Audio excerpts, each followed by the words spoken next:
Hi, it's James Wood here from Totally Wild UK, and we're out looking at mushrooms in the woodland, and we found a really interesting one down here. Has a good flavour to it, but it can also be confused with some deadly toxic mushrooms. So it's one to get used to, but one to be wary of, especially if you're starting to get used to identifying mushrooms. Probably one that's worth picking, looking at, identifying, but not eating to start with. So you get much more confident with the family that this mushroom lies in.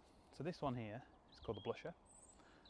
But it lives within the family of mushrooms called the Amanitas, and some of those are deadly toxic. So we've got things like the death cap, the destroying angel. I mean, the names speak for themselves, don't they? But this one actually is one of the ones I actually go to and eat regularly.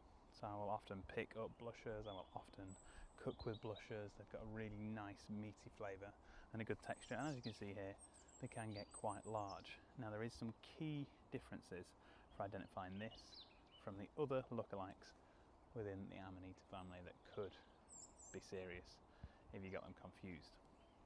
So let's take a look at this one first. Called the blusher because it blushes, so where it's damaged on the stem or on the cap or on the gills, it blushes, so it slowly starts to turn pink, and that's what makes this one easier to identify out from the other Amanitas.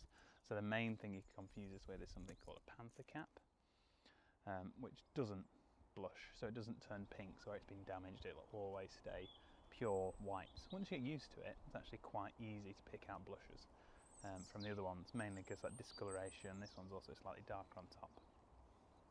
So panther caps are the one we usually confuse this for, if it was to be ever confused. Panther caps, deadly toxic, so we do not want to confuse those.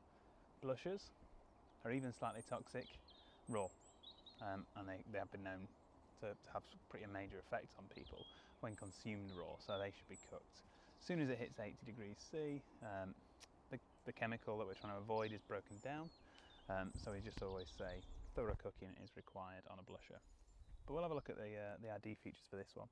So if we start from the top, it's cap, it's a stem, it's got gills. So we're looking to that kind of realm of mushrooms to start with.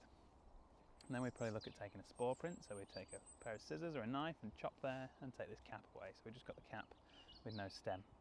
I pop it on top of a piece of black paper and white paper next to each other, so it'd sit on top of there, and I put a bowl or a cup over it. This one's quite large, so I don't know if you've got a cup, maybe like one of the old Sports Direct or Starbucks mugs might fit on top of there, but otherwise you might struggle.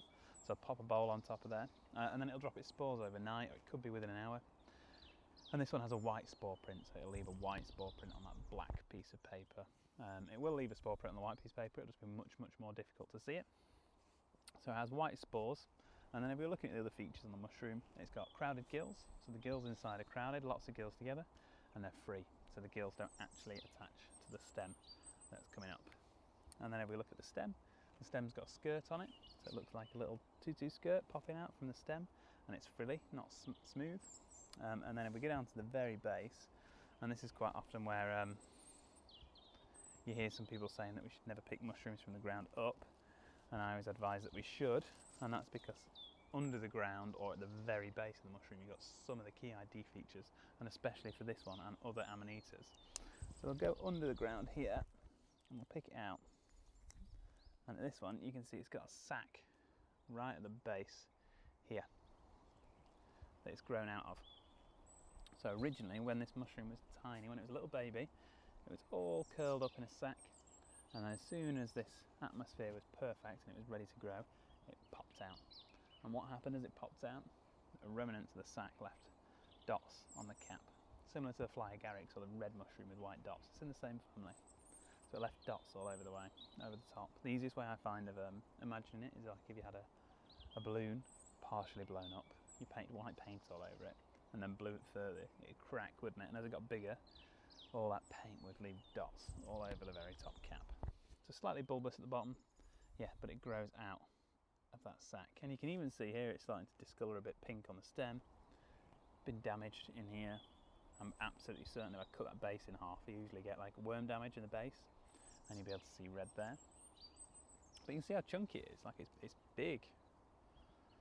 So this will be one that I'm picking and eating, but one that we should be definitely wary of. Like I say, panther caps are deadly toxic, so not something we should start picking straight off the bat, but something we should pick up and get used to and get accustomed to. Yeah, that one's blusher.